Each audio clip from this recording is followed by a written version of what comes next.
शेवट तो भला शेवट तो भला शेवट तो भला शेवट तो भला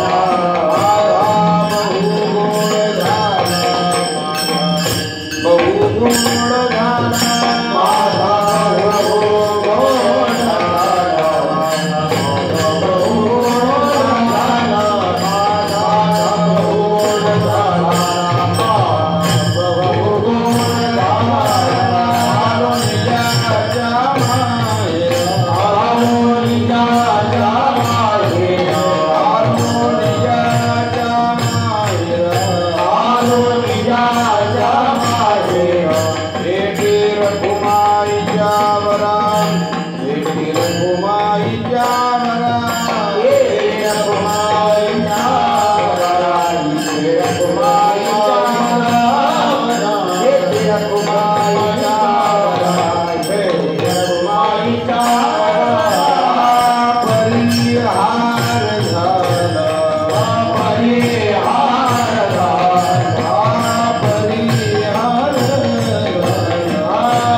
Hare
शेवट तो भला माझा बहु गोड झाला, आलो निजाच्या माहेरा भेटी रखुमाईच्या मला परिहार झाला,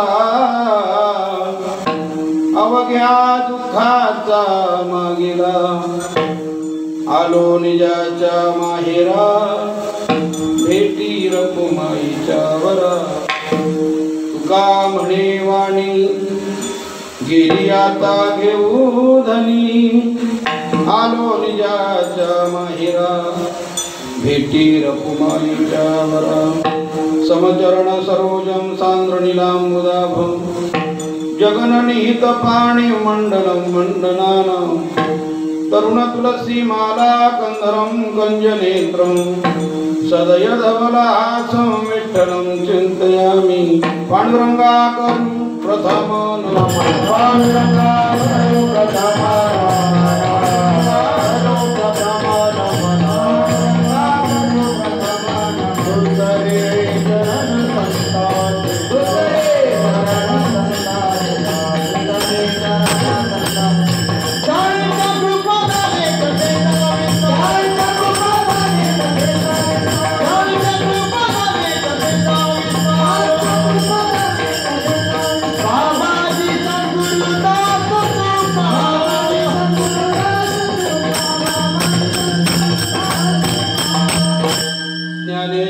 भगवान विष्णु निवृत्तिर भगवान हरः सोपानो भगवान ब्रह्मा मुक्ताख्या ब्रह्मचित्कला दयांचे केले स्मरण होय सकळ विद्यांचे अधिकरण तेची वंदो श्री चरण श्री गुरूंचे ते नमस्कारो नियता आता हृदय हे आपुले तो फाडून या भले वरी बैसव पाऊले श्री गुरूंची आता अभिनव वाग विलासिनी जे चातुर्यार्थ कला कामिनी ते श्री शारदा विश्वमोहिनी नमिदी नमो सद्गुरु तुकया ज्ञान दीपा नमो सद्गुरु सच्चिदानंद रूपा नमो सद्गुरु भक्त कल्याण मूर्ती नमो सद्गुरु भास्करा पूर्ण कीर्ती सेवे लागे सेवक झालो तुमच्या लागलो निज चरण अहो स्वामी तुकया देवा या बरी न करावा अभेरो मस्तक हे पाया वरे मस्तक हे पाया वरे मस्तक हे पाया वरे मस्तक हे पाया वरे वार करी संतांचा वार करी संतांचा वार करी संतांचा वार करी संतांचा वार करी संतांचा वार करी संतांचा मस्तक हे पाया वारी या वार करी संतांचा या वार करी संतांचा या वार करी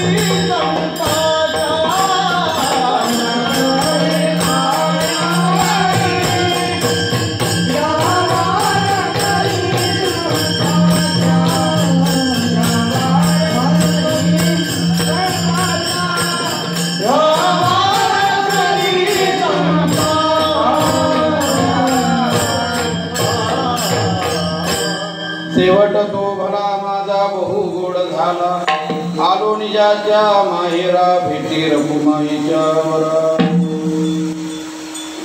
अखिल कोट ब्रह्मांड नायक रुक्मिणी प्राण संजीवन पंढरीश परमात्मा यांच्या असीम कृपेने मुक्त तेजोनिधी कैवल्य साम्राज्य चक्रवर्ती माऊली महावैष्णव ज्ञानोबा भगवान सर्वांच्या हृदयामध्ये व्याप्त असणारे जगद्गुरु तुकोबाराय आदी करून सर्व संतांच्या कृपा आशीर्वादाने आपण सर्वजण या पवित्र अशा भक्ती उत्सवामध्ये उपस्थित आहात. स्वर्गीय मातोश्री कौशल्याबाई इंग्रजी यांच्या पुण्यस्मरणार्थ स्वर्गीय नागोरावजी उपस्थित, स्वर्गीय कोंडिकरावजी उपस्थित, स्वर्गीय बाबूरावजी उपस्थित, स्वर्गीय रवींद्रजी उपस्थित या सर्वांच्या पुण्यस्मरणार्थ हा कीर्तनाचा सुयोग आहे. श्लोक परिवारांच्या माध्यमातून अर्थात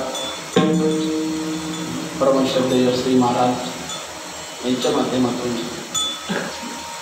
चंदूभाऊंचा अनेक वेळा फोन झाला.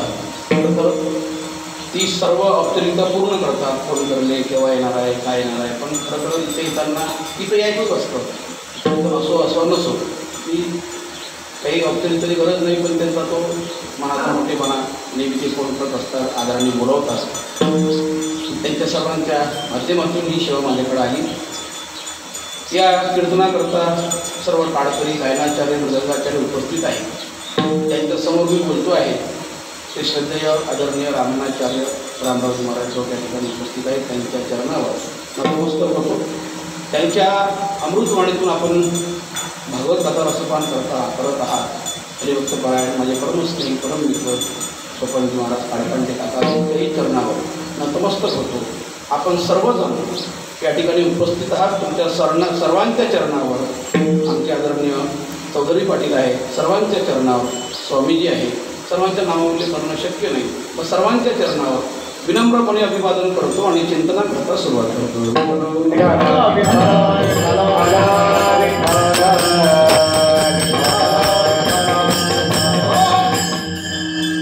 आई वडील जिवंत असेपर्यंत त्या मुलाचं कर्तव्य आहे त्यांची सेवा करणं, आणि ते गेल्याच्या नंतर सुद्धा त्यांच्याबद्दल अंतःकरणामध्ये कृतज्ञता बाळगावी.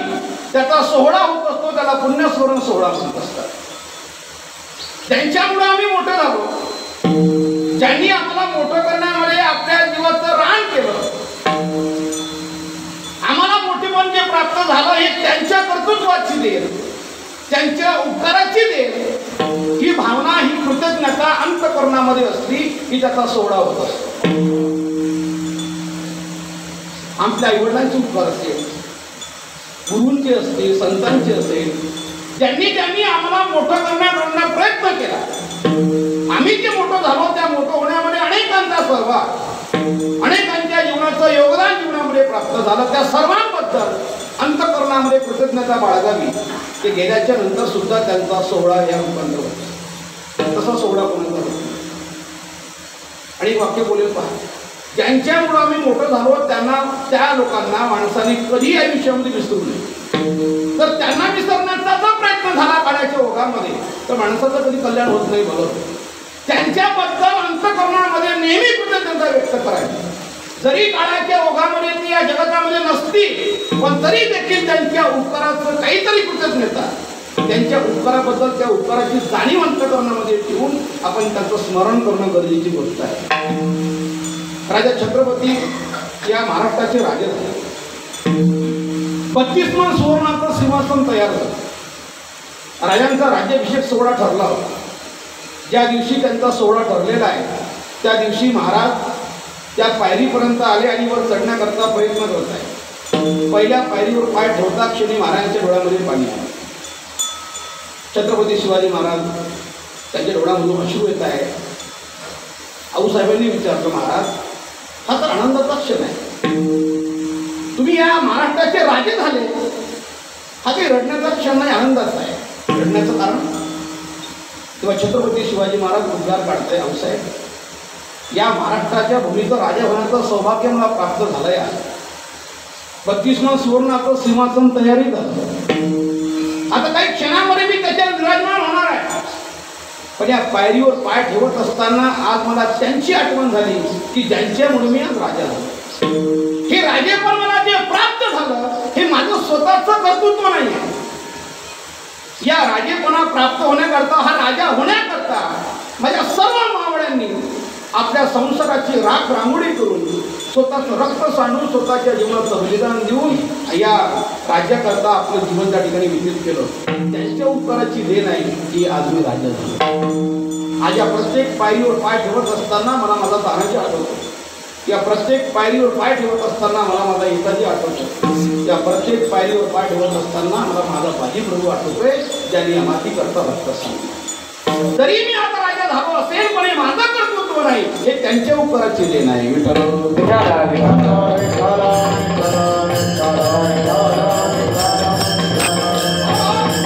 त्या आईवडिलांमुळे, त्या लोकांनी आम्हाला जीवनामध्ये फार मोठे उपकार आमच्यावर केले, त्यांच्या त्याच्याबद्दल अंतःकरणामध्ये कृतज्ञता व्यक्त करावी. त्याचा सोहळा म्हणजे त्याचा पुण्यस्मरण सोहळा आहे. ज्ञानोबा बोलताय, एखाद्या मुलाच्या जीवनामध्ये आई वडिलांबद्दल एखादं पुण्यकर्म करणं, पुण्यस्मरण सोहळा करणं, अन्नदान करावं, वस्त्रदान करावं, ज्ञानदान करावं, या सर्व गोष्टी करण्यामध्ये त्या मुलाचा हा पर्वकाळ असतो. ते प्रत्येक मुलाने तो साजरा करावा. आणि पर्वकाळ काही नेहमी येत नसतो. द्वादशी तिथी पर्वकाळ आहे, सूर्यग्रहण चंद्रग्रहण पर्वकाळ आहे. तसं आई वडील ज्या दिवसावर जात असतात त्यांच्याबद्दल केलेला एखादा पुण्यकर्म हा सुद्धा त्या मुलाच्या जीवनामधला फार मोठा पर्वकाळ आहे. आणि सोम सूर्यादी ग्रहणे येऊनी करविती पार्वणे का माता पितर मरणे अंकित जे दिवस मावली. आई वडील ज्या दिवसावर जात असतात त्या दिवसावर त्यांच्याबद्दल केलेलं पुण्यकर्म हे त्या मुलाच्या जीवनामधला पर्वकाळ आहे. पुत्र म्हणतात कशाला? तू नाम नरक, पुत्र म्हणजे त्रायकी. जो नरकातून आपल्या पित्रांना टाळतो त्याला पुत्र असं म्हणतात. आणि जर ते पुत्र त्या पित्याबद्दल, त्या आईवडिलांबद्दल, त्या वडीलधाऱ्या लोकांबद्दल ही कृतज्ञता बाळगत नसेल तर तो पुत्र म्हणण्याच्या लायकीचा नाही आहे.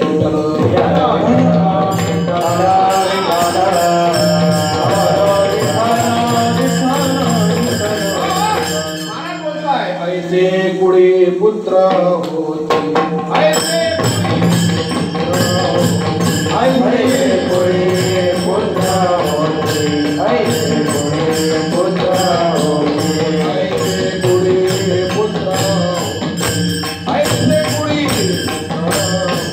ऐसे पुढे पुत्र होते, ऐसे पुढे पुत्र होते.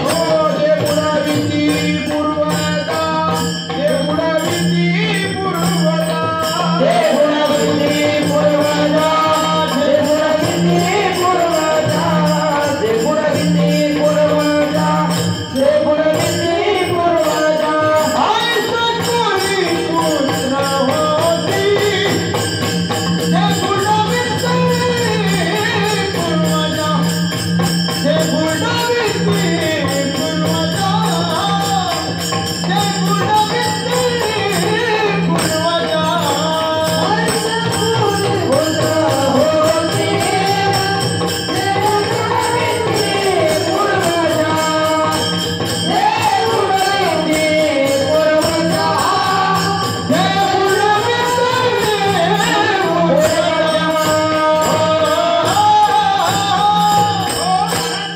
ऐसे पुढे पुत्र होती जे बुडविती पूर्वजा. असेही मुलं जन्माला येतात की जे पूर्वजांना त्या नरकामध्ये टाकतात, त्यांना बुडवून देत असतात. नरकातून तारण्याकरता मुलाचा जन्म असतो की त्यांनी करावं. त्या सर्व गोष्टीचा एक सोहळा होत असतो मनुष्य जीवनामध्ये. आपण तो सर्वजण करताय आणि तो अंतःकरणामध्ये कृतज्ञता बाळगतो आहे. त्या निमित्ताने हा सोहळा आहे. त्याप्रमाणे माऊली बुद्धीतील त्याप्रमाणे बोलण्याचा प्रयत्न करूया.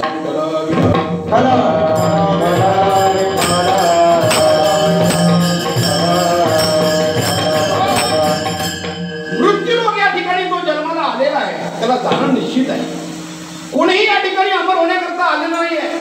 प्रत्येकाला जावं लागणार आहे. पण जात असताना जगताने आपली आठवण करावी, नाही समाज करेल, कमीत कमी परिवाराने तरी आमची आठवण करावी, असा आदर्श त्या परिवारापुढे आपण उभा करावा. त्याला आदर्श जीवन असं म्हणत असतात.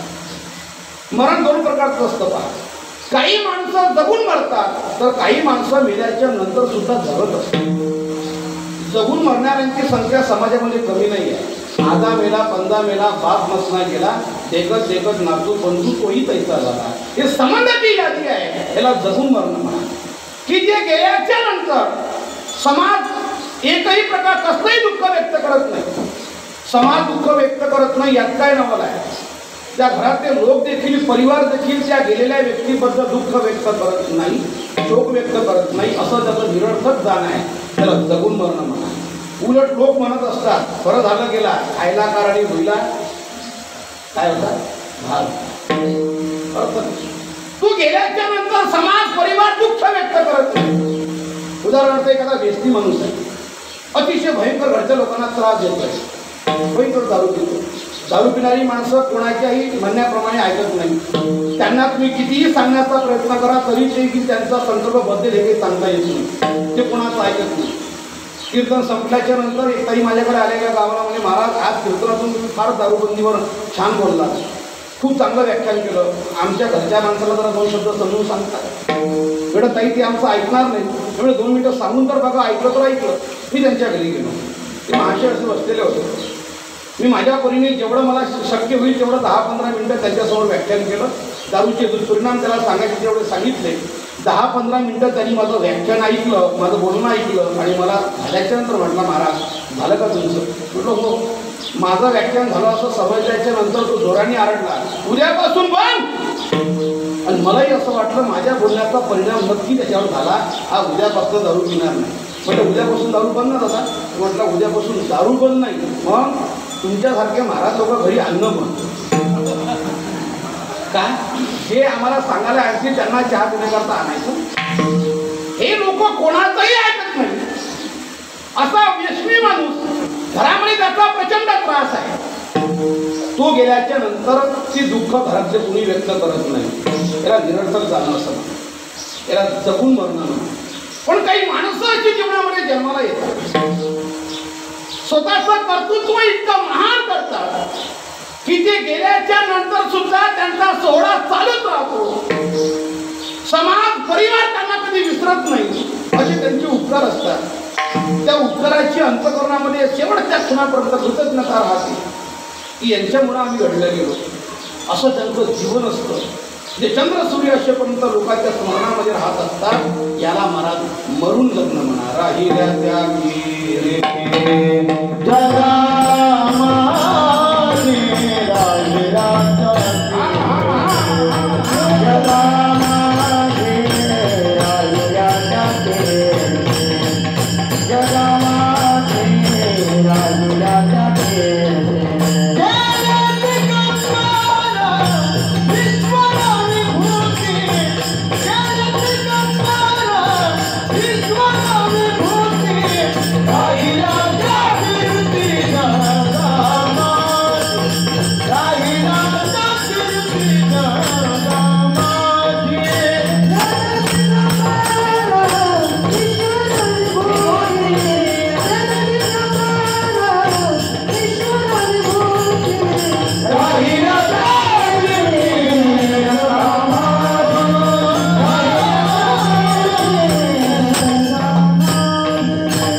हे गेल्याच्या नंतर सुद्धा त्यांच्याबद्दल अंतःकरणामध्ये जी भावना तशीच राहते. त्यांना आम्ही कधी विसरत नाही.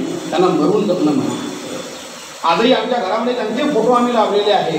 त्या सर्वांच्या बद्दल अंतःकरणामध्ये ही भावना आहे. आम्ही विसरू शकत नाही कधी मल्हारराव बाबांना. आम्ही विसरू शकत नाही वैकुंठवासी अमृत बाबाजींना. आम्ही विसरू शकत नाही कधी रामचंद्र बाबाजींना. आम्ही विसरू शकत नाही कधी भाऊसाहेबांना. का? या लोकांची उपकारच एवढे आहेत. हे गेल्याच्या नंतर सुद्धा लोकांच्या स्मरणामध्ये तसेच आहे. याला मरून जगणं असं म्हणा. असा आदर्श जीवनामध्ये उभा करावा. सामान्य मनुष्य जो प्रयत्न करतो त्याचा प्रयत्न वर्तमान काळ गोड करण्याकरता तो प्रयत्न करतो. सामान्य माणसं आमचा शेवट काही चांगला व्हावा, अंतःकरणामध्ये लोकांच्या राहावं आम्ही आम्ही गेल्याच्या नंतर सुद्धा लोकांनी आमची आठवण करावी अशा करता सामान्य माणसं प्रयत्न करत नाही. सामान्य माणसाचा प्रयत्न फक्त वर्तमान काळ गोड असण्याकरता असतो. त्याच्या अंतःकरणामध्ये शेवटच्या बद्दल विचार सुद्धा येत नाही. वर्तमान काळ जेवढा गोड करण्याकरता तो प्रयत्न करतो तेवढा प्रयत्न तो अंतिम काळ गोड होण्याकरता प्रयत्न करतो. सामान्य माणसामध्ये आणि संत महात्म्यामध्ये हा फार मोठा फरक आहे. सामान्य माणसाची वृत्ती अशी दिवसेंदिवस संसाराबद्दल वाढत्या स्वरूपाची राहते.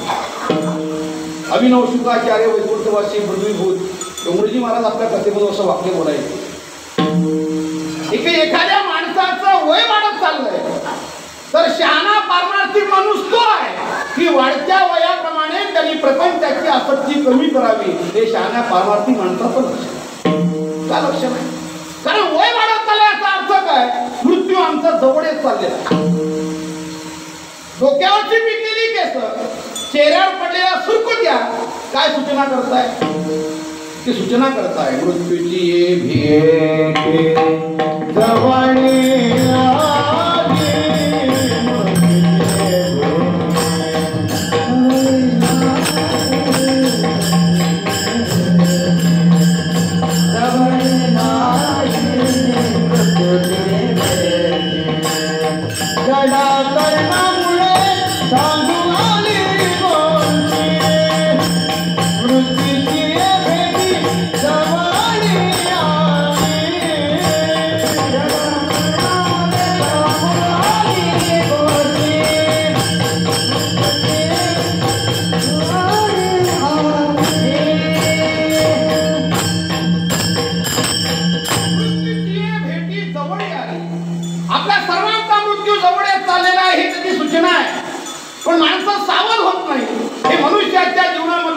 दुर्भाग्य आहे. माऊली बोलताय ज्ञानेश्वरीमध्ये, एखाद्या सापाने बेडकाला गिळावं आणि तो बेडूक सापाच्या तोंडामध्ये अर्धा गेलेला आहे आणि त्याचं तोंड फक्त बाहेर आहे. सापाने गिळलेला जो बेडूक आहे त्या बेडकाच्या समोर एखादी माशी आली. माऊली बोलताय अशाही अवस्थेमध्ये त्या बेडकाने माशी खाण्याचा प्रयत्न केला. बेडूक सापाची तोंडी जात असे बुडबुडी, तो मक्षिकाची कोंडी स्मरणा काय. अर्ध त्याचं आयुष्य अर्ध जीवन त्याच्या काळाच्या जबड्यामध्ये गेलेलं आहे. अशाही अवस्थेमध्ये तो विषयाच्या समोर त्या ठिकाणी विषय संपादन करण्याकरता बसलेला आहे. किती मोठं आश्चर्य आहे. भागवतकर वर्णन करताय काल व्याल मुखग्रास त्रास निर्णयाचं येत. त्या सापाने अर्ध आयुष्य आपलं खाल्लेलं आहे तरी माणसं सावध होत नाही. माणसांना जेवढी विषयाची आवड आहे तेवढी मनुष्याला भगवंताच्या भक्तीची आवड नाही. हा आध्यात्मिक विश्वासचा सिद्धांत आहे. एवढी आवड नाही आहे. माणूस जेव्हा त्या विषयामुळे जेवढा आनंदाने रमतो तेवढा तो आनंदाने कीर्तनामध्ये रमत नाही, तेवढा तो आनंदाने भजनामध्ये रमत नाही. अजिबात नाही. खोटे काही एक आहे एक नाही. ही जीवनाची परिस्थिती आहे. ज्या माणसाकडे संपत्ती भरपूर असते असा माणूस दान धर्म करायला सांगता येत नाही. अजिबात सांगता येत. धनवंत आणि दयाळू, व्याघ्र आणि कृपाळू, अशी धनवंत आहे, प्रचंड पैसा आहे, पण तो अंतःकरणामध्ये दयाळू असलेले सांगता येत. ज्ञानोबराय बोलताय ज्या ठिकाणी पैसा प्रचंड आहे आणि त्या पैसा असल्याच्या नंतर श्रीमंत असल्याच्या नंतर धर्म कार्य करण्याची दयाही अंतःकरणामध्ये आहे. माऊली बोलताय की साक्षात भगवंताची विभूती आहे. जेत संपत्ती आणि दया हे दोन्ही वसती आलिया ठाया, ते दान धनंजया विभूती. साक्षात भगवंताची विभूती आहे. पण असं होत नाही. जगाची विषमता आहे. कोटे काही एक आहे एक नाही. श्रीमंत माणसं दान करत नाही आणि ज्याच्या अंतःकरणामध्ये दान धर्म करण्याची वृत्ती आहे त्याच्याकडे तेवढा पैसा नाही. जी मंडळी सकाळी सकाळी काकडा आरती करतात ते संगीत विशारद नसतात आणि जे संगीत विशारद असतात ते काकडा सकाळी सकाळी ते करत नसतात. हे त्याची विषमता आहे. ज्याच्याकडे पैसा प्रचंड तो दान करेल असं अजिबात सांगता येत नाही. दिवसेंदिवस माणसाची प्रपंचाची आसक्ती वाढत राहिली. ज्ञानोबा बोलताय जोपर्यंत त्या मनुष्याला या विषयापेक्षाही जास्त आनंद कशामध्ये आहे हे समजणार नाही तोपर्यंत तो त्या विषयामध्ये रमेल. या विषयापेक्षाही जास्त आनंद कशामध्ये तरी आहे याची जाणीव होणं गरजेचं आहे. हे जाणीव जोपर्यंत होणार नाही तोपर्यंत विषयापासून तो बाहेर जाणार नाही. कशाप्रमाणे रमेल तो महाराज उदाहरण फार सुंदर देत आहे. आवडीची भाषा फार गोड आहे. ते अंतर निनती बापुडे म्हणून अगत्य सेवन घडे सांगे कुय पंथीचे किडे काय चिडसे.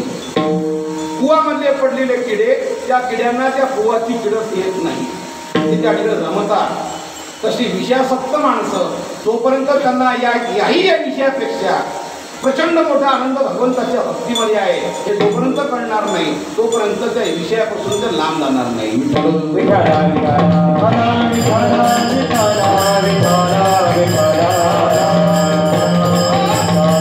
ज्ञानोबांचा सिद्धांतच आहे पैसे आपण पे नाही तिथे तयाचे स्वसुखाचे सदा खराटे आणि तयाचे विषय हे गोमटे आवड. अशाच माणसांना विषय आवडतात की ज्यांना भगवंताच्या गोडीची आवड लागली नाही, भगवंताच्या भक्तीची आवड लागली. अरे त्या माणसाला भगवंताच्या भक्तीची एकदा गोडी कळाली, आत्मसुखाची या गोडीया आणि विटेतो का सकळा विषय. त्या ज्ञानोबरांचे शब्द अप्रतिम, ज्ञानोबांची भाषा अतिशय गोड आहे. ज्ञानोबरांचं ज्ञान म्हणजे अमर्याद. ज्ञानोबरांच्या ज्ञानाला मर्यादा नाही आहे. तुमच्या आमच्या ज्ञानाला मर्यादा आहे.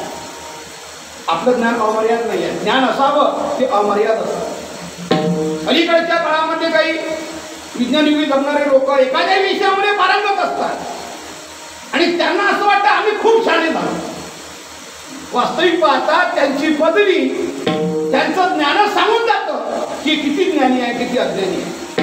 मनुष्य एखाद्या विषयामध्ये ज्ञानी असतो, काहीपेक्षा 1000 पटीने बाकीच्या विषयामध्ये अज्ञानी असतो. तो सगळ्याच गोष्टीमध्ये कधी नसतो. एखाद्या माणसाने एम ए केलं, ज्या विषयात एम ए केलं त्याच्यामध्येच तो ज्ञानी आहे, बाकीमध्ये तो अज्ञानीच आहे. एखादा डॉक्टर आहे, त्याने ज्याच्यामध्ये त्याची स्पेशलिस्ट आहे तो त्याच्यामध्येच त्याला ज्ञान. डोळ्याचं असेल तर डोळ्या पुरतात, त्याही पुरतं डाव्याच्या का उजव्याच्या तो पुरतात असतो. ना घशाचा असेल तर ना घशाचा तज्ञ आहे. एखाद्या विषयामध्ये पारंगत आहे म्हणजे बाकीच्या विषयात तो ज्ञान असं नाही आहे. एका विषयाचं त्याला ज्ञान प्रचंड आहे तेवढाच तो 1000 पटीने बाकीच्या विषयामध्ये अज्ञान आहे. मनुष्याचं ज्ञान हे अमर्याद नाही आहे, पण ज्ञानोबांचं ज्ञान हे अमर्याद आहे. या अथांग ज्ञानाच्या समुद्रामध्ये आपलं ज्ञान एखाद्या थेंबा एवढं आहे. आपलं ज्ञान एखाद्या थेंबा एवढं आहे, पण ज्ञानोबा जे आहेत ना ते ज्ञानाचे सागर आहे. ज्ञानाचा सागरा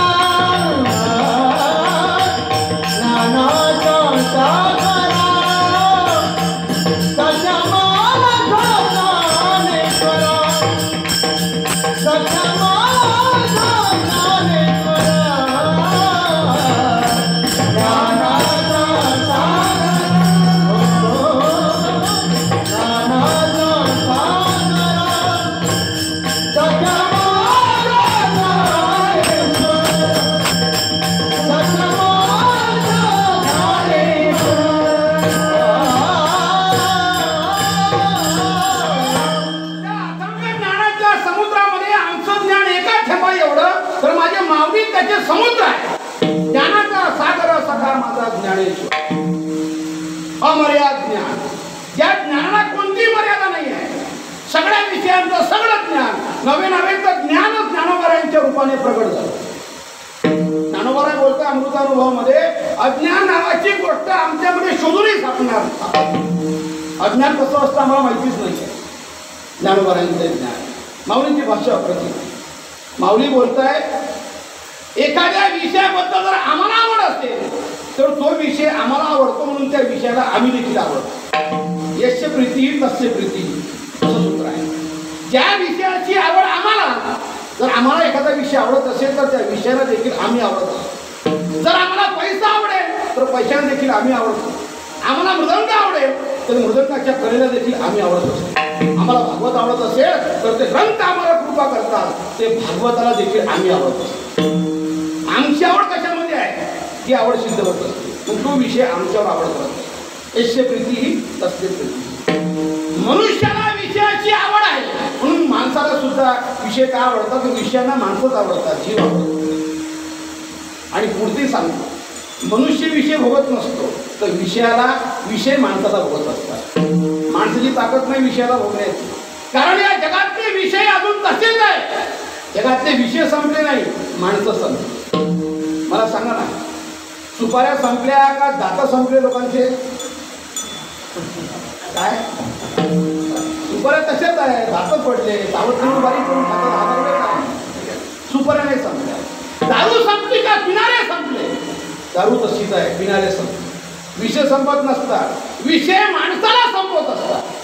माणसाला असं वाटतं मी विषय भोगतो, अजिबात नाही. विषय तुम्हाला भोगत असताना संपवून टाकत. विषयाला आम्ही आवडतो बरं, विषय आम्हाला आवडतात. त्याची समव्याप्ती आहे. आणि ज्ञानोबाराचा सिद्धांत अतिशय गोड आहे. माऊली बोलताय, ज्या माणसाच्या अंतःकरणामध्ये काम, क्रोध, लोभ हे विकार जिवंत आहे, त्या माणसाचं उभ्या आयुष्यामध्ये कधी भलं होत नाही. हा ज्ञानोबारांचा सिद्धांत.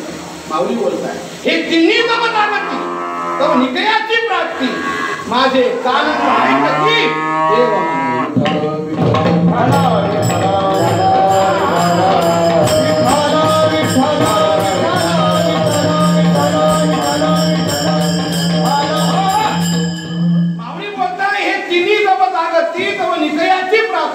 माझे कानन ऐकती देव म्हणे. कोण म्हणे? देव म्हणे. स्वतः भगवान परमात्मा म्हणतोय, माझ्या कानाने मी अजून असं ऐकलं नाही की ज्याच्या अंतःकरणामध्ये काम, क्रोध, लोभ हे विकार जागृत आहे, त्या माणसाचं भलं झालं असे देव म्हणताय, मी ऐकलं नाही अजून. ते अंतःकरण स्वच्छ, निर्मळ, प्रांजळ करणं गरजेची गोष्ट आहे. तोपर्यंत ते होणार नाही, तोपर्यंत भगवंताच्या भक्तीबद्दल आमची रुची वाढणार नाही. आणि सिद्धांत सांगता ज्ञानोबा पुढे, ज्या ठिकाणी काम असतो त्या ठिकाणी क्रोध असतोच असतो. काम आहे आणि क्रोध नाही अशी समव्याप्ती असं उदाहरण तुम्हाला जगतामध्ये सापडणार नाही. काम आहे म्हणजे क्रोध आहे हे त्याची समव्याप्ती आहे, असं त्याचा जोड आहे. ऐका, काम आहे म्हणजे क्रोध आहे. माऊली बोलताय, ज्याचं काम उपजला तेथे क्रोध आधीची आला. काम आहे म्हणजे त्याच्या अगोदर क्रोध आहेच आहे. हा ज्ञानोबारांचा सिद्धांत आहे. आणि जोपर्यंत त्या अंतःकरणामध्ये हे काम, क्रोध, लोभ बाहेर जाणार नाही, तोपर्यंत भगवंताच्या भक्तीबद्दल आवड निर्माण होणं कदापि शक्य नाही. पंचदशिकार वर्णन करताय, इदम मेस्त्यात इथे काम शब्द करून डोळ्याला दिसेल ते पाहिजे आणि हवं म्हणण्याची इच्छा अंतःकरणात निर्माण होते, त्याला कामिच्छा असं म्हणतात.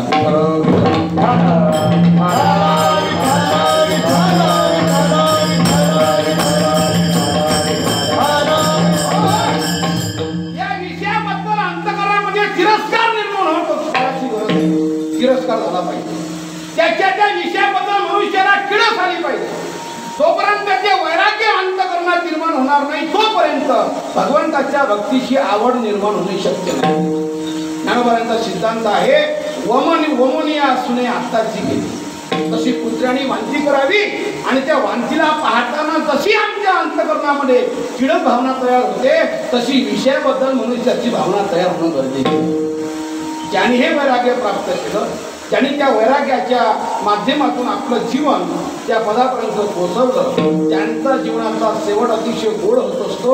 महाराज बोलताय, माझाही शेवट त्याप्रमाणे, त्या महात्म्याप्रमाणे अतिशय गोड झाला, भला झाला. अभंगाचा प्रतीक शेवट तो भला, शेवट तो भला, शेवट तो भला, शेवट तो भला, शेवट तो भला, शेवट तो भला, शेवट तो भला,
जीवनामध्ये वारी झाली, माझ्या जीवनामध्ये व्रतवैकल्य झालं. या सर्व जीवनाचा आढावा घेतल्याच्या नंतर माझ्या असं लक्षात आलं की माझं थोडं अतिशय गोड झालं. मनुष्याला आपल्या जीवनाचं कौतुक वाटावं. एखादा शेतकरी मनुष्य आहे, त्याने 2 एकर असं पूर्णपणे नांगरलेलं आहे आणि शेवटी तो बांधावर उभा राहिला की पाठीमागे पाहतो की जमीन त्याला अशी काळी भोर दिसते, आनंद वाटतो. तसं मनुष्याने जीवनामध्ये भूतकाळामध्ये पाहिल्याच्या नंतर, जीवनाचं अवलोकन केल्याच्या नंतर लक्षात येणं गरजेचं आहे की माझं जीवन अतिशय मी स्वच्छ, निर्मळ, पवित्र जीवन आहे. ही मनाची साक्ष येणं गरजेचं आहे. कौतुक वाटे झाली यावे नाव मंगळा. महाराज बोलताय मला माझ्या जीवनाचं खूप कौतुक वाटत आहे. माझ्या जीवनाचा अतिशय शेवट गोड झाला. सामान्य माणसं महाराज शेवटाच्या दिवसाचा प्रयत्न करत नाही, तयारीच करत नाही. आणि ज्याने तयारी नाही केली त्याच्यावर जेव्हा त्याचा आघात होतो तेव्हा त्याला भयंकर असा त्रास होतो. आगा मरा हा बोर नसता बनायचा. माणसाला मर शब्द देखील सहन होत नाही. मरण प्रत्यक्षाचं फार दुःखी होतं. का घाबरतो मनुष्य मरणाला? कारण त्याची तयारीच आम्ही करून ठेवली आहे. जसा एखादा विद्यार्थी परीक्षेच्या दिवशी घाबरत नाही. जर त्यांनी वर्षभर अभ्यास केला असेल तर तो परीक्षा द्यायच्या दिवसाला घाबरत नाही. रात्रभर जागत बसत नाही, निवांत झोपतो, सकाळी उठून असेच असा पेपर सोडून झोपला. वर्षभर त्यांनी तयारी केली. ज्यांनी वर्षभर तयारीच केली नाही मग तो कॉप्या कशा करायच्या याची तयारी करतो. तो घाबरतो परीक्षेमध्ये. तयारी करणारा मनुष्य घाबरत नाही. तसं परमार्थामध्ये आल्याच्या नंतर मरणाचा प्रसंग जेव्हा समोर येईल तेव्हा त्या प्रसंगाला घाबरणं महत्वाचं नाही. कोण घाबरतात? ज्याने आयुष्यभर त्याची तयारी केली नाही ते घाबरतात. ज्याने तयारी केली ते माणसाचं मरणाचं स्वागत करतात. सामान्य माणसाच्या दृष्टीने दुःखाचा प्रसंग आहे मरण, पण महात्म्याच्या दृष्टीने तो जीवनामधला सोहळा आहे. जन्म मृत्यूची या सोहळ्या नाम गुणे धनंजया दिया. जन्माचा जसा सोहळा तसा मृत्यूचा देखील सोहळा होतो महत्वाचा. जर मनुष्याने प्रयत्न केला तर मनुष्य मृत्यूचा मंगलमय सोहळा करू शकतो. त्यांनी प्रयत्न केला, त्याची जर तयारी झाली तर महात्मा मरणाचं स्वागत करतो, घाबरत नाही तो.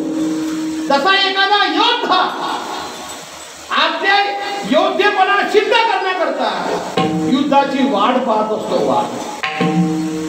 तो युद्धाची वाट पाहतो. तिथं गेल्याच्या नंतर तो घाबरत नाही. का? कारण युद्ध झाल्याशिवाय तो योद्धा आहे हे कसं काय कळणार? ते कळणार नाही. तसा महात्मा मरणाची वाट पाहत असतो. मला मरण केव्हा येईल, आल्याच्या नंतर त्याचं स्वागत करत असतो. आणि म्हणून त्यांचा सोहळा नुसतं मृत्यूलोकामध्ये गाजतोय असं नाही आहे, तर त्यांचा सोहळा वैकुंठामध्ये सुद्धा गाजतो आहे. या ये भूमंडळा माझी कीर्ती या ये भूमंडळा. माझी कीर्ती या ये भूमंडळा. माझी कीर्ती या ये भूमंडळा. तुका माझे गाजे वैकुंठी सोहळा या ये भूमंडळा.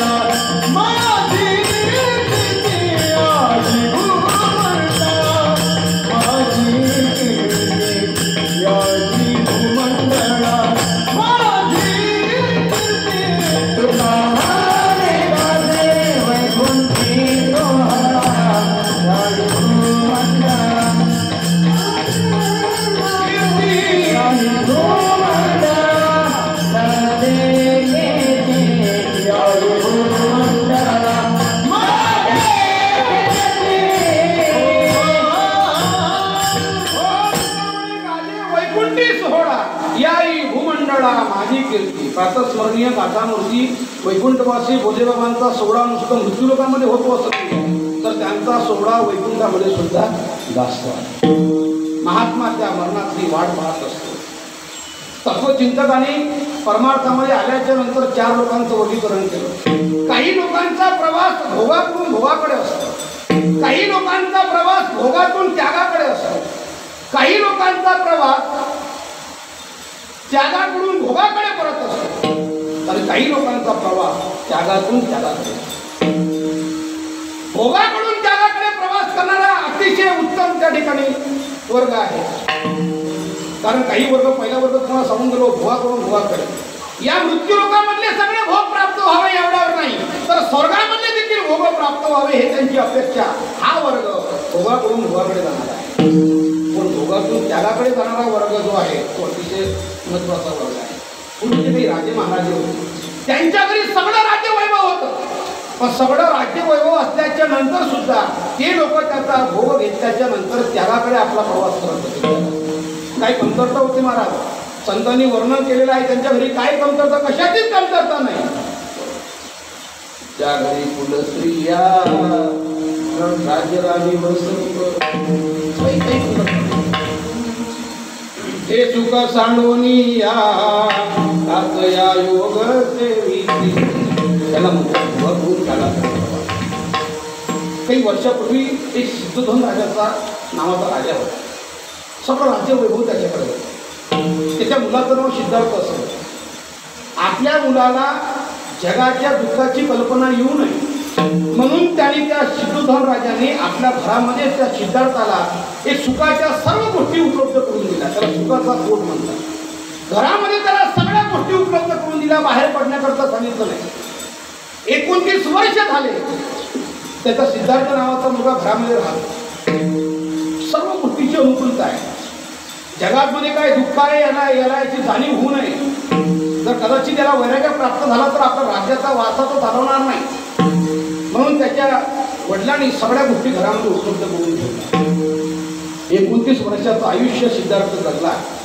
आणि एक दिवस आपल्या सारथी, चैन्य नावाचा सारथी होता, त्याला सांगितलं आपण जरा राज्यामध्ये फेरफटका मारून. सांगितलं महाराज, मोठ्या महाराजांची तशी आज्ञा नाही आहे आणि तुम्हाला काही कमतरता घरामध्ये नाही आहे, कशा करता बाहेर जाता? नाही म्हणले जाऊ नये, तू माझा सेवक आहे, माझा ऐकणार नाही का? चल जाऊ. मग तो सिद्धार्थ आपल्या चैन्य नावाच्या साथीला घेऊन फेरफटका मारण्याकरता राजा संपूर्ण राज्य पाहिलं. त्याला काही दृश्य दिसले. एक म्हातारा जजर असा मनुष्य पडला होता. त्या सिद्धार्थ नावाच्या मुलाने विचारलं हे काय आहे? म्हणजे म्हातारपण आहे. जीवनाची अशी अवस्था होती शेवटच्या काळात. अरे बापरे, असते त्याला त्याची काही कल्पना आतापर्यंत नव्हती. कारण तो राज्याच्या बाहेर पडलाच नव्हता, त्या घरातून बाहेर पडला. त्याला वाईट वाटलं. जीवनाची अशी अरे मी काय जगाबद्दल काय कल्पना करत होतो आणि जग तर असं दुःखी आहे. त्या म्हाताऱ्या माणसाला पहिलं दुःख वाटलं, पुढे गेला. त्या ठिकाणी एक मृत्यू पडलेलं शरीर पाहिलं. हे काय म्हणजे जीवनाचं अंतिम सत्य मृत्यू. हे सुद्धा हो, हे सुद्धा प्रत्येकाचं होणार आहे. तुमचं होणार आहे, माझं होणार आहे. अतिशय वाईट वाटलं. पुढे गेला. एक संन्यासी दिसला. अतिशय त्याच्या जीवनामध्ये तप केलेला संन्यासी. त्याच्या चेहऱ्यावर ते तप दिसत होतं. तपाचं सामर्थ्य, तपाचं तेज त्याच्या चेहऱ्यावर होतं. हे कोण आहे? हे संन्यासी महात्मा आहे. जीवनाचा उद्धार करण्याकरता निघालेला आहे. स्वतःचाही उद्धार करेल, जगाचाही करेल असा तो संन्यासी, असा परिचय हा. सर्व गोष्टी पाहिल्या. अंतःकरणामध्ये अतिशय वैराग्य प्राप्त झालं. वाईट वाटलं, रे आपण जगाबद्दल काय कल्पना करत होतो आणि हे काय एवढं दुःखी जगत. घरामध्ये आला. यशोधरा नावाच्या व्यक्तीने सगळं समोर ताट ठेवलं, जेवण करायचं. सिद्धार्थ म्हटलं मला जेवण करण्याकरता इच्छा नाही, माझी अजिबात इच्छा नाही. काय बरं, 4-5 दिवस झाले असा विषय माझ्या मनामध्ये खेळतो. काही माझी असं घरामध्ये राहण्याची इच्छा नाही. एक दिवस तरी मनामध्ये विचार केला आणि निश्चय घेतला जायचा. चैन्य नावाच्या साथीला सोबत घेतलं. सांगितलं चैन्य आपल्याला जायचं. निघाला. घराचा सर्व राजाचा त्याग करून मुलगा होता राहुल नावाचा. त्या छोट्याशा मुलाचा, आपल्या पत्नीचा, राज्य वैभवाचा सिद्धार्थाने त्याग केला. निरांजन नदीच्या काठावर गेलेले आहे. तपश्चर्या केली. 49 दिवस तपश्चर्या केली आणि जीवनामध्ये साधना करून ते प्राप्त करून घेतलं. सिद्धार्थ दुसरं तिसरं कोणी नाही, तथागत गौतम बुद्ध आहे.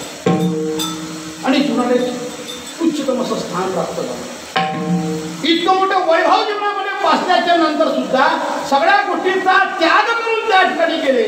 या वर्गाला भोगा करून जगाकडे जाणारा प्रवास म्हणतात.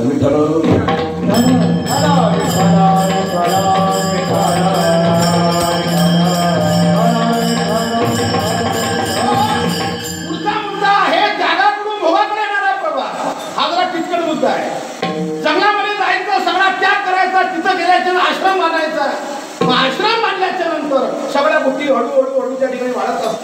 तिथंच आपला संसार चालू होतो. याला त्यागाकडून मुखाकडे येणार. पण माझ्या जगद्गुरु तुकोबारायांचा प्रवास त्यागाकडून त्यागाकडे आहे. महात्म्यांचा प्रवास वारकरी संप्रदायाचं तत्वज्ञान इतकं प्रगल्भ आहे बा. हे ऐकल्याशिवाय मनामध्ये ते वैराग्यच प्राप्त होणार नाही.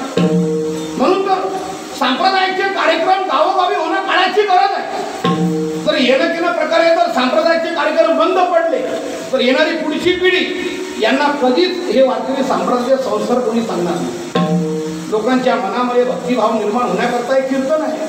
हे काय रंजनाचं साधन नाही आहे. वैकुंठवासी अमृतवासी फार एक अभंग सुंदर म्हणायचे. सगुण चरित्रे परम पवित्रे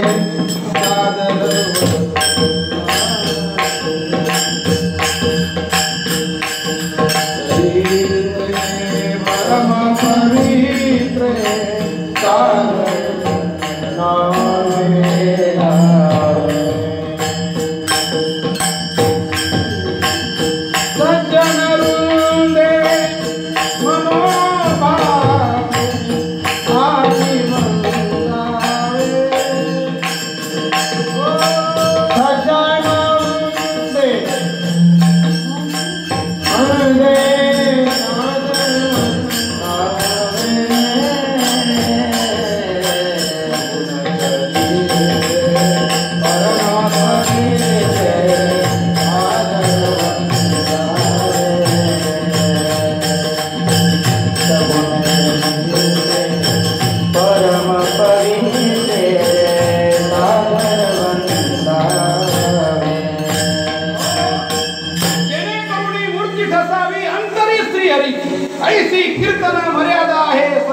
अलीकडच्या काळामध्ये वर्तमान काळातले कीर्तनकार जे वाटेल ते बोलतात. हा भाग काही वेगळा आहे, तो विषय वेगळा आहे.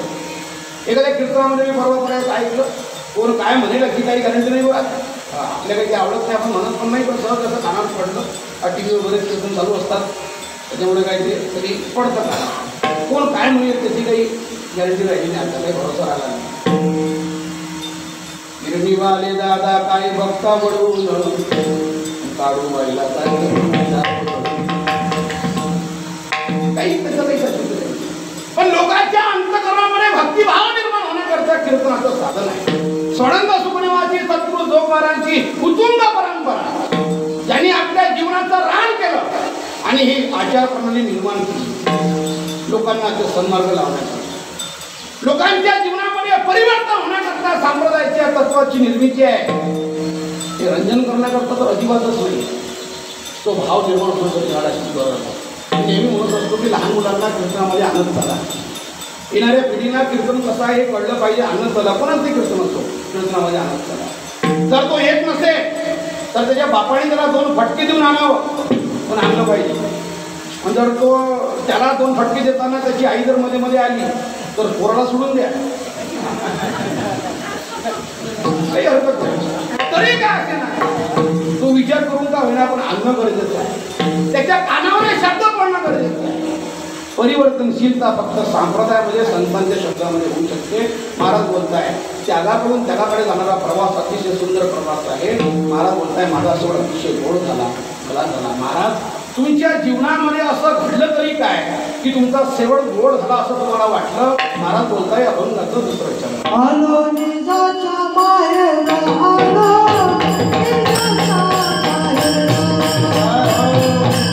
निजाच्या बाहेर आलो निजाच्या बाहेर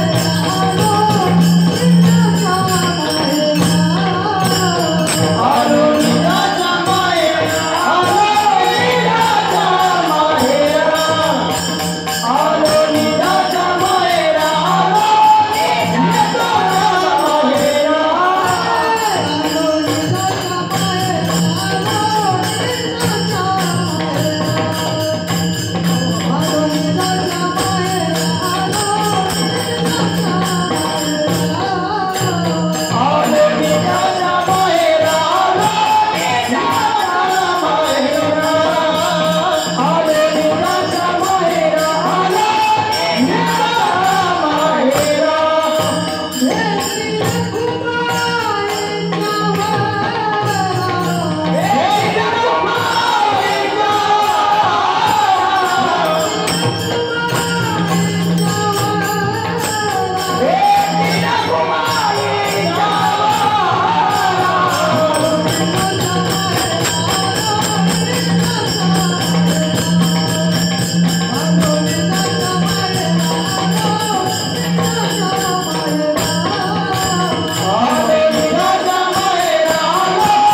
माहेरा भेटी रघुमाईच्या वरा.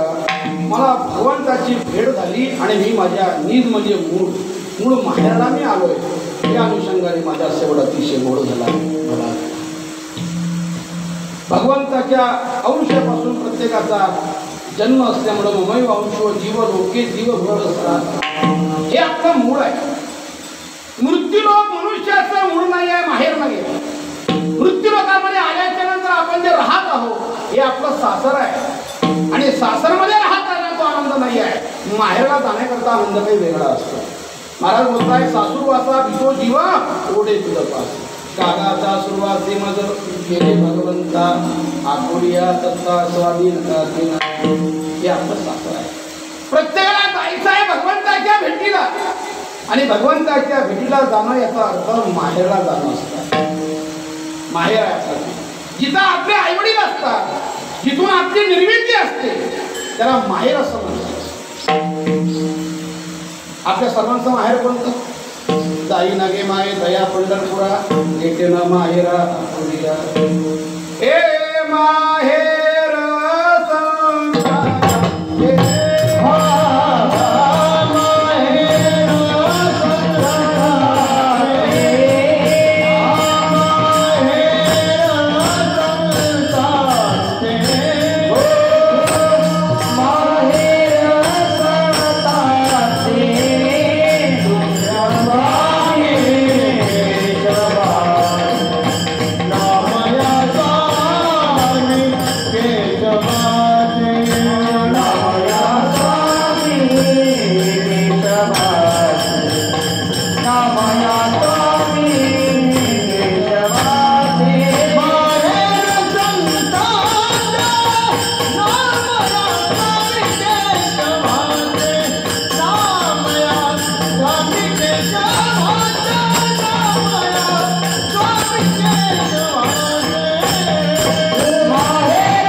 सगळ्यांचा माहेर तो भगवान परमात्मा असल्यामुळं त्या भगवंताची भेट होणं म्हणजे खऱ्या अर्थाने माहेरला जाणं असं. महाराज बोलता मी माझ्या मूळ माहेरला आलो आहे. जनाबाई आपल्या एका अभंगामध्ये बोलताय. समाधिस्थ होत असताना त्यांना काही लोकांनी विचारलं का गं तू आता निघालीस कुठं? तुझ्या चेहऱ्यावर आनंद कसला आहे? तू तर समाधिस्थ होणार आहे. काही क्षणामध्ये तू लोकांना दिसणार नाही. पाण्याच्या ओघामध्ये तुझं शरीर लोकांना आता दिसणार नाही आणि अशाही अवस्थेमध्ये जात असताना तुझ्या चेहऱ्यावर फार मोठा आनंद आहे. हा विलक्षण आनंद कशाचा आहे? जनाबाई सांगते अगं बाई बाई जाते ग माहेराला. बाई बाई जाते ग माहेराला. बाई बाई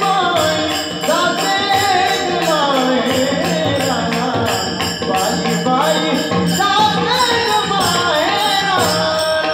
बाई बाई जाते ग माहेराला. बाई बाई जाते ग माहेराला. बाई बाई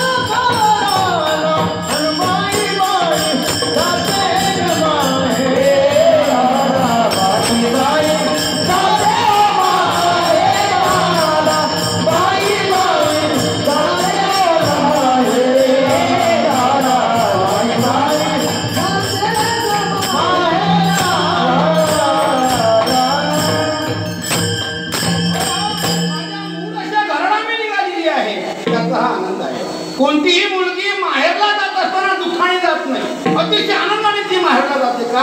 कारण त्या मातीशी तिची नाळ जुळलेली असते. तिथे आई वडील असतात, तिथं लहानपणीच्या आठवणी असतात, कारण ते त्या व्यक्तीचं मूळ अशा प्रकारचं असतं. आपलं मायक आपलं मूळ काय आहे? भगवान परमात्मा आपलं मूळ आहे. आपण भगवंताचं प्रतिबिंब आहोत. बिंब स्वरूप भगवान परमात्मा आहे. जर बिंबच नसेल तर प्रतिबिंब त्याला काही अर्थ नाही आहे. तो नसणारच आहे. बिंब आहे म्हणून प्रतिबिंब आहे. आपण सर्वजण प्रतिबिंब आहोत. बिंब स्वरूप भगवान परमात्मा आहे. त्याच्या भीतीला आम्हाला जायचं आहे. आणि एकदा त्याच्या भीतीला आपण गेलो, त्या भगवंताची भेट झाली की पुन्हा जन्माला येणे नाही, पुन्हा मरण नाही. त्याची सरली केरधार झाला सफळ. वेदांत शास्त्रामध्ये असे काही उदाहरण आलेले आहे. ती प्रक्रिया एकदा घडली की परत ती प्रक्रिया घडत नाही. लोखंडाला परिसरला स्पर्श झाला की त्याचं सोनं होतं. पण एकदा ज्या लोखंडाला स्पर्श परिसर झाला, सोनं झालं, परत त्या सोन्याचा लोखंड होऊ शकत नाही. असा जगामध्ये परिस नाही, प्रक्रिया नाही. ज्या दुधाचं दही निर्माण झालं, परत त्या दह्याचं दूध होऊ शकत नाही. हे वेदांताने दिलेले उदाहरण आहे. प्रक्रिया एकदा ज्या ऊसाची साखर झाली, परत त्या साखरेचा ऊस करणारा बुद्धिमान माणूस या जगतामध्ये अजून तर निर्माण झालेला नाही. माऊली बोलताय, साखरेचा मागोता बुद्धी मंदपणे ही करिता, ऊस नव्हे पण सुता जी आपण. त्या साखरेचा एकदा ऊस झाला, ऊसाची साखर झाली, परत त्या साखरेचा ऊस होऊ शकत नाही. त्याप्रमाणे एकदा मनुष्य भगवंताच्या तत्स्वरूपाला जाऊन मिळालेला आहे. भगवंताची भेट त्याला झाली की त्याला पुन्हा जन्म नाही, त्याला पुन्हा मरण नाही. तशी नदी प्रवास करत करत समुद्रापर्यंत जाते. एकदा समुद्राला जाऊन मिळाली की परत ते नदी रूपाने शिल्लक राहत नाही. समुद्राची भेट झाली म्हणजे काय झालं तर नदी स्वतः समुद्र रूप झाली. वेगळी नदी रूपाने ती शिल्लक राहिली नाही. तुका म्हणे गंगा सागरा झाल्यावर परत नदी रूपाने ती शिल्लक राहत नाही.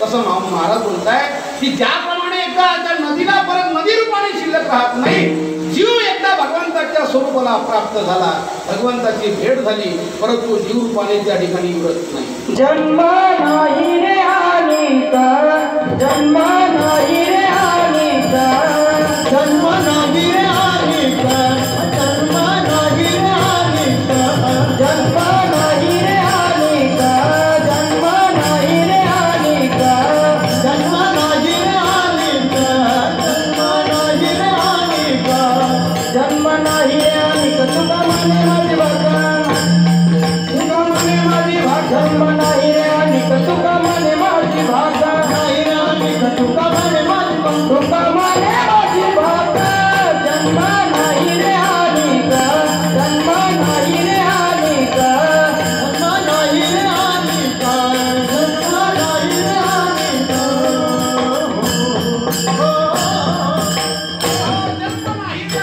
तुका म्हणे माझी भाषा. भगवंताची भेट झाली, परत त्याला जन्माला येण्याकरता काही गरज नाही आहे. महाराज बोलतात, ज्ञानोबराय बोलताय, आपुले संसाठी करुणी ठेवा, आपुले संसाठी करुणी ठेवा, आपुले संसाठी करुणी ठेवा,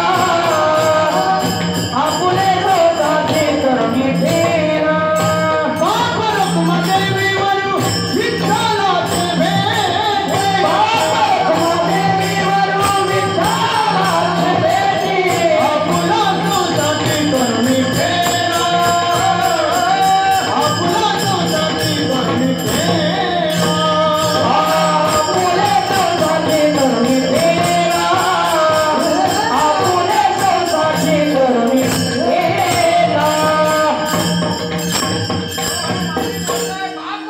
देवी वरून विठ्ठलाची भेट झाली, परिणाम आपुले संसाठी करुणी ठेला. संसाठी या शब्दाचा अर्थ स्वरूप. संसाठी शब्दाचा अर्थ स्वरूप. मला भगवंताचं स्वरूप प्राप्त झालं. संसाठी शब्द आहे बरं का, सेवे करता नाही आहे. अलीकडच्या भजनी लोकांनी सेवे करता केला, हा भाग वेगळा आहे. बरं झालं अजून ते सोयी करता म्हणत नाही. आपुल्या सेवे करता घडतं, आपल्या सोयी करता असं नाही म्हणतो. आपुले संसाठी करुणी ठेला. संसाठी या शब्दाचा अर्थ स्वरूप. मला भगवंताची भेट झाली याचा अर्थ मला भगवंताचं स्वरूप प्राप्त झालं. मी आणि भगवान परमात्मा आणि आता मी एक दोन नाही आहे, आम्ही एकरूप त्या ठिकाणी झालेलो आहे. आलो निजाच्या माहेरा भेटी रघुमाईच्या वरा कुमार कुमार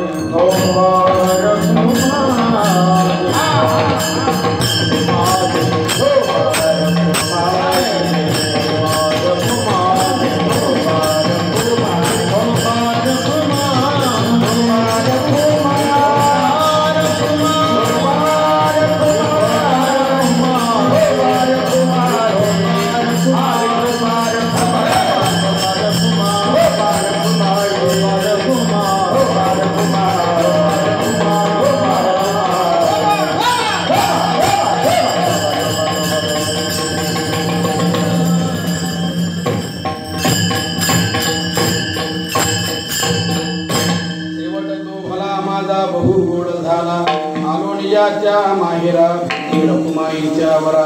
महाराज बोलताय मला भगवंताची भेट झाली. पण ऐका, भगवंताच्या भेटी वाचून मनुष्याचं जे काही जगणं असतं ते सगळं व्यर्थ अशा प्रकारचं आहे. भगवंताच्या भेटी वाचून जे काही जगणं आहे ते सर्व व्यर्थ अशा प्रकारचं आहे.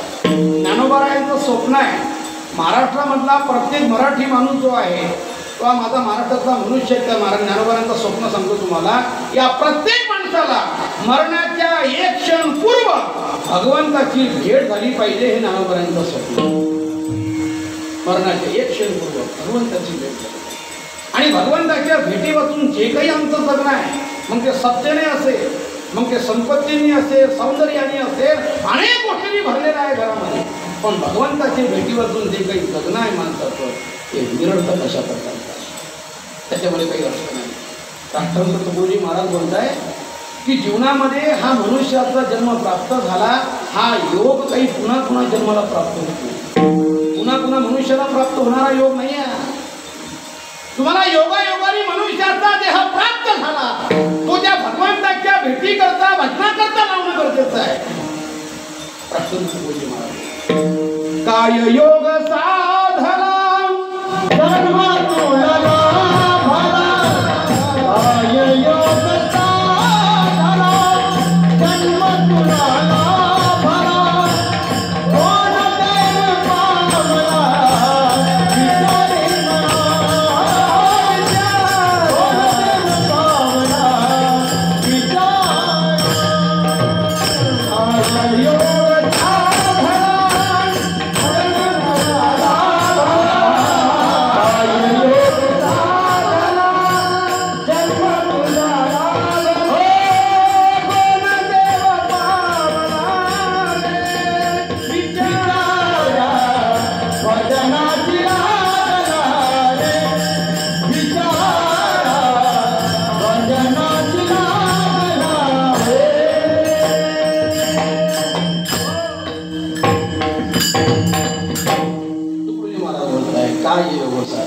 काका योग्य म्हणून थोडंसं आठवलं ते म्हणतात नाही. काय योग साधला जन्म तुला लाभला. कोण देव पावला रे बिचारा भजनाची लागणारे. जीवन असं चाललेला आहे. भगवंताच्या भक्ती करता हा जन्म प्राप्त झाला, बाकीच्या गोष्टी करता नाही आहे. केव्हा तुला या भजनाची गोडी लागेल? काका नेहमी म्हणत असतात, अलीकडच्या काळामध्ये चित्रपटाचे गाणे म्हणल्यापेक्षा राष्ट्रसंतांचे अभंग म्हणलेले काही वाईट नाही आहे, चांगलं आहे, हरकत नाही. ते तर लोक तर आपल्या मनाने काही म्हणतातच आहे, पण ही सिद्धांत घेतलेले काही हरकत नाही आहे. जरी काही लोकांचा त्याला विरोध असेल असेल, आवाज वेगळा आहे, पण राष्ट्रसंतांचे पद फार सुंदर आहे, अभंग फार सुंदर आहे, काही हरकत नाही आहे. एखाद्या भक्तिगीतामुळं तुमच्या अंतःकरणामध्ये जर भक्ती जागृत होत असेल तर म्हणण्याकरता काय होतं? वेगळं काही म्हटल्यापेक्षा कधी लागेल रे वेड्या तुला गोडी अभंग अगुण घे सावळी मुरली आता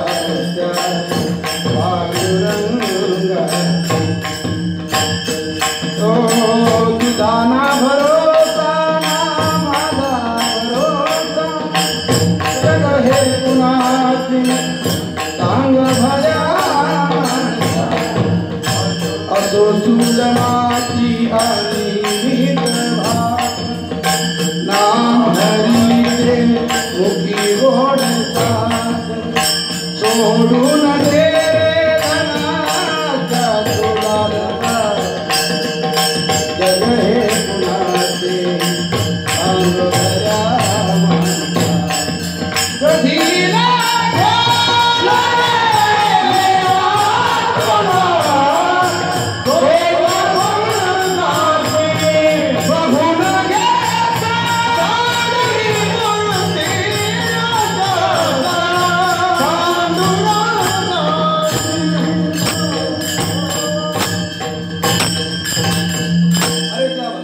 गोडी तुला केव्हा लागेल, त्या भगवंताच्या भजनाची गोडी तुला केव्हा लागेल, हा योग पुन्हा पुन्हा येणार नाही. म्हणजे ज्ञानोबराय बोलतात ज्ञानेश्वरीमध्ये मनुष्याच्या जीवनाची सार्थकता कशामध्ये आहे, जे भगवंताच्या भेटीमध्ये आहे, भगवंताच्या प्राप्तीमध्ये आहे. ज्ञानोबरांचे अनेक ओव्या तुम्ही पाहून घ्या. माऊली बोलतायत असं एखादा पाणी त्या ठिकाणी आपण शेतकरी मंडळी आहोत, अनेक बाग या ठिकाणी लावलेले आहे. जेव्हा त्या बागेला पाणी देणारी मंडळी पाणी देत असतात, पाणी त्या जमिनीमध्ये मुरलेलं आहे. माऊली बोलताय जरी ते पाणी त्या ठिकाणी मुरलं तर ते वाया नाही गेलं. त्या मुरल्यामुळं तिथं ठिकाणी झाड उगायला आलं असेल, बी वर आलं असेल तर त्या पाण्याची सार्थकता झाली.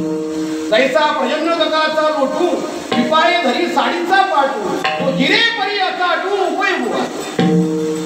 ते पाणी मुरलं सार्थक झालेलं आहे, कारण त्या पाण्यामुळे तिथं बीज वर आलेलं आहे, त्याला सार्थकता म्हणतात. एखादा आंधळा मनुष्य आहे, रात्रभर पैदल असं चाललेला आहे. जात असताना तो सकाळी दिवस उजाडला आणि एका ठिकाणी जाऊन पोचला. विचारलं कोणतं गाव आहे. लोकांनी सांगितलं शेगाव आहे, पंढरपूर आहे, आळंदी आहे, द्वारका आहे, तीर्थक्षेत्र आहे. ज्ञानोबा बोलताय रात्रभर चालणं त्याचं वाया नाही गेलं का, कारण तो चांगल्या ठिकाणी जाऊन पोहोचला. तो जर नारायणगावला जाऊन पोहोचला असता तर मग गोष्ट काही वेगळी होती, पण तो चांगल्या ठिकाणी जाऊन पोहोचताना जीवनाची सार्थकता झाली. रोषे निघाले अवसटे ते पडली द्वारकीची वाट. तीर्थक्षेत्रामध्ये जाऊन पोहोचला, चालण्याची सार्थकतेला सार्थकता असं म्हणतात. जीवनामध्ये निरर्थक कशाला म्हणतात, वाया जाणं कशाला म्हणतात. एखाद्या माता माऊलीने दूध तापवण्याकरता ठेवलेला आहे चुलीवर म्हणा गॅसवर म्हणा. तो अग्नीचा जाळ लावून दिलेला आहे, जास्त झाला आणि ते दूध उतू गेलं. संबंध महाराष्ट्रामध्ये दूध बाहेर पडल्याच्या नंतर त्या पातेल्याच्या बाहेर उतू गेला हाच शब्द आहे, त्याच्यामध्ये बदल नाही आहे. बाकी शब्दांना पर्याय शब्द आहे. भागाभागामध्ये गेले तुम्ही तर भाषा बदलत असते, शब्दाला पर्याय शब्द लागत असतात. आपल्या इकडं आपण परिचय करून देताना म्हणतो हे आमची धर्मपत्नी आहे, हे आमची लक्ष्मी आहे, असं परिचय करून देतो. इकडं तुम्ही गेले मराठवाडा पश्चिम महाराष्ट्रामध्ये ही आमची मंडळी आहे, हा आमचा परिवार आहे, असे अनेक पर्यायी शब्द आहे. तिकडे खाली गेले साताऱ्याकडे सांगलीकडे गेले तिथं वेगळा शब्द आहे. तिकडे गेले पण नवीन लग्न झालं तर सुनबाईचा परिचय करून दिला. त्या घरच्या माणसाने नवीन लग्न झाल्यानंतर म्हटले हा आमचा बाजार आहे. आहे बरे शब्द परिचय करून देताना पत्नीचा परिचय हा आमचा बाजार आहे. तिला काही माहिती नाही या भागाची पद्धत, तिला रागत आला, ती राहिली त्यांनी परिचय करून दिला हा आमचा बाजार नाही. ती पण दोराने म्हटली हे आमचं भंगार आहे. भागाभागाची पद्धत आहे. पण उतू गेला हा शब्द समंत महाराष्ट्रामध्ये एवढा शब्द आहे. ते दूध उतू गेलं, त्या बाईच्या लक्षामध्ये आलं अरे सगळं दूध पण सांडत आहे चुलीमध्ये. ती धावतच घरामध्ये आली, अग्नीचा जाळ तुम्ही केला, हातामध्ये पाणी घेतलं आणि जे काही दूध पडलं होतं चुलीमध्ये त्या सगळ्यावर एक संकल्प सोडला, पाणी सोडलं, श्रीकृष्ण अर्पण नमस्तु, देवाला पावलं. लोकांची विचित्र भावना आहे. नारळ जर फोडताना चांगलं निघालं तर लोक देवाला सर्व ठेवत नाही, फुटकाच ठेवतात. तेव्हा जो खात नाही त्याचा पोट धुवून ठेवा, तेवढाच फुटतात. आणि बाकीचं पारावर बसले लोक असतात त्यांनाही वाटत नाही घरी. अरे कसं काय घरी बायको म्हटली वा भाजी चांगली होते घरी घेऊन येतात. देवाकरता फोडलं चांगलं निघालं घरी घेऊन गेला, आणि जर खराब निघालं योगायोगाने तर सगळ्याच्या सगळं हनुमंत राहिला बस तूच खा. लोकांची भावना आहे, लोकांची भावना आहे. दूध सांडलं त्या चुलीमध्ये, बाईने संकल्प सोडला, कृष्णार्पण नमस्तु, देवाला पावलं. ज्ञानोबा म्हणतात अगं वेळाबाई त्याच्या घरी नवरा काही आहे, त्याच्या घरी काय दुधाची कमी आहे का? तुझ्या चुलीत सांडलेलं दूध ते काय पिणार आहे काय? अजिबात नाही. जर ते दूध तुझ्या घरच्या मुलांनी पिलं असतं सार्थक झालं असतं, त्या गाईच्या वासाने पिलं असतं सार्थक झालं असतं, एखाद्या महाराजांना तू वाजलं असतं तरी सार्थक झालं असतं. ते चुलीमध्ये सांडले याचा अर्थ ते वाया गेलं. ज्ञानोबांचे शब्द पहा ना, दूध वाढीचा ठाव पावे तर उतूनही जाई सवा. उतू गेलेलं दूध जे असतं ते वाया जात असतं, सार्थकी लागत नसतं. तद्वत त्याचप्रमाणे तैसे शास्त्र साह्य विन जरी नो हे केले अकारण तरी लाभो का नागवन दाननी. एखादा दारू पिलेला मनुष्य फाट्यावर पडलेला आहे, त्याच्या खिशामध्ये 5,000 रुपये आहे आणि त्यांनी ते दोन्ही चोरांनी चोरून नेले. सकाळी त्याला जाग आली, त्यांनी सांगितलं अरे बापरे आपल्या खिशामध्ये 5,000 रुपये होते, सकाळी काहीच नाही. पण जाऊ द्या असं समजू आपण की पंकज महाराज आलेले आहे कीर्तनाला, असं समजू आपण त्यांना हे दानच दिले बा, असं काही कोणी करू नका सांगतो तेच त्यांना दान दिले बा. तसं होणार आहे का? अजिबात नाही आहे. अरे चोरांनी नेले तरी लाभो का नागवन दान नाही, ते दान पावणार नाही. तसं जीवन निरर्थक आहे. भगवंताच्या भेटी वाचून मनुष्याचं जीवन निरर्थक आहे. भगवंताच्या भेटीविना जे काही जगणं आहे निरर्थक अशा प्रकारचं आहे. म्हणून महाराज बोलताय, आलोनिया माहेरा भेटी रखुमाईच्या वरा. मला भगवंताची भेट झाली महाराज. भगवंताची भेट झाल्याच्या नंतर तुमच्या जीवनामध्ये परिणाम काय झाला?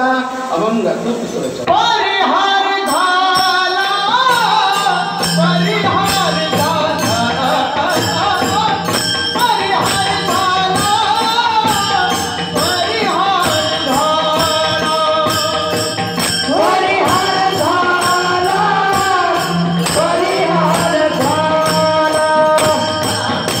झाला, परिहार झाला, परिहार झाला, परिहार झाला.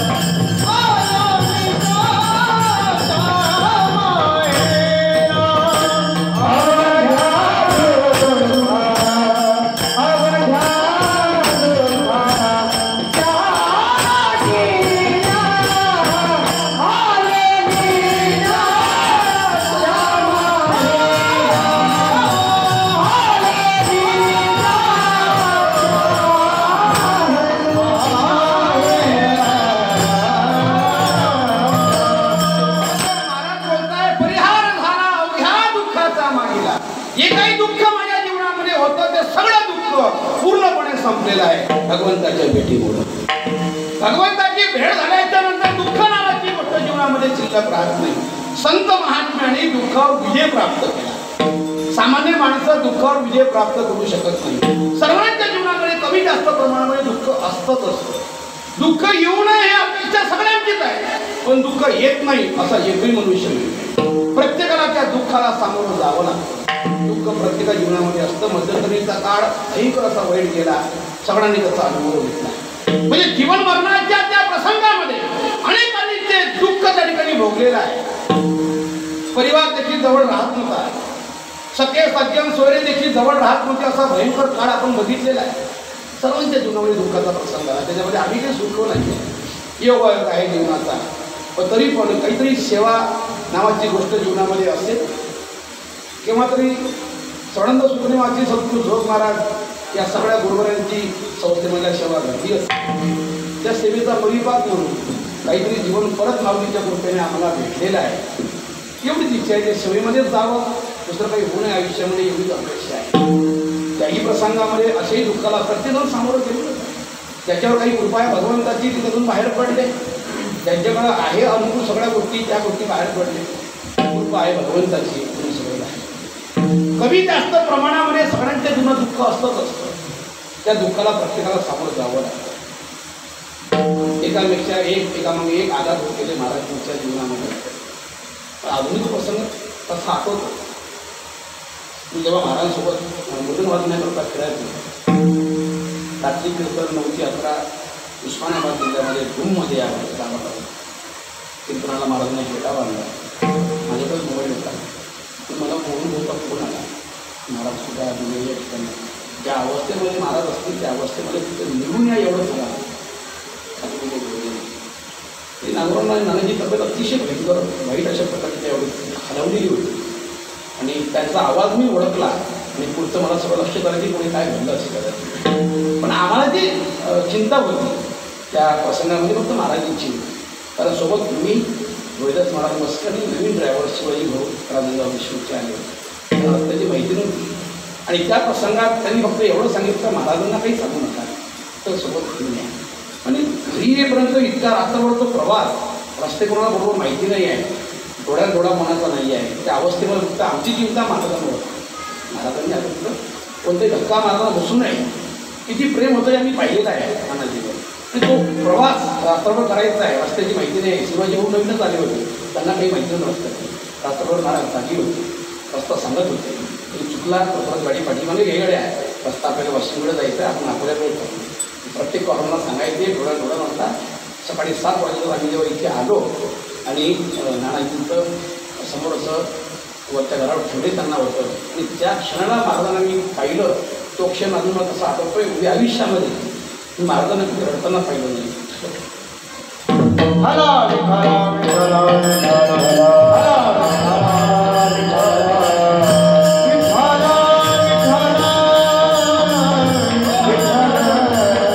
प्रत्येकाच्या जीवनामध्ये कोणतं ना कोणतं दुःख येतच असतं. त्या दुःखाला प्रत्येकजण सामोरं जात असतं. जीवनाचा संघर्ष आहे.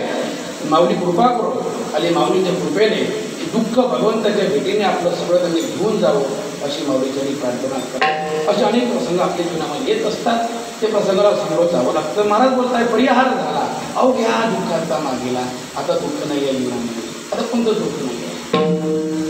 मागीला परिहार पुढे नाही झाली या दर्शन एक वेळा. हो झाली या दर्शन एक वेळा. वाट पाहे उभा भेटीची तो भगवान परमात्मा आमची वाट पाहतोय. आम्ही फक्त त्याच्याकडे गेलो पाहिजे. त्याचं झालो पाहिजे. एक बार त्याचा आम्ही झालो की परत कशाची आपल्याला गरज नाही. या सगळं दुःख संपलेलं आहे. मागील परिहार पुढे नाही तिनं. परिहार झाला अवघ्या दुःखाचा मागीला. मग महाराज तुमच्या जीवनामध्ये आता राहिलं काय? फक्त आनंद. दुसरं काही नाही.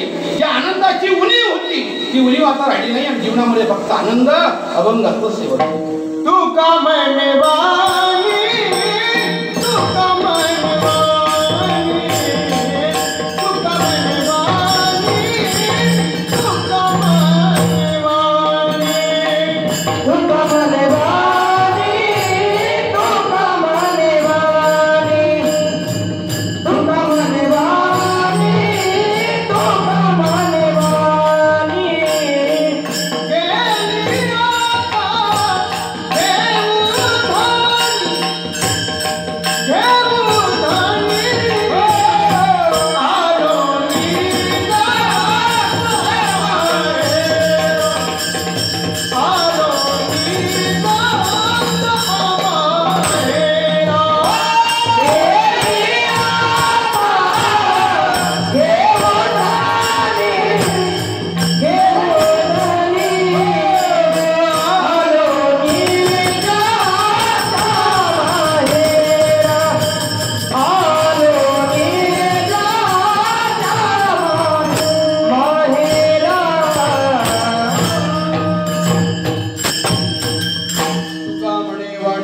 गेली आता घेऊ धनी वाणी. अशा अर्थ उणीव.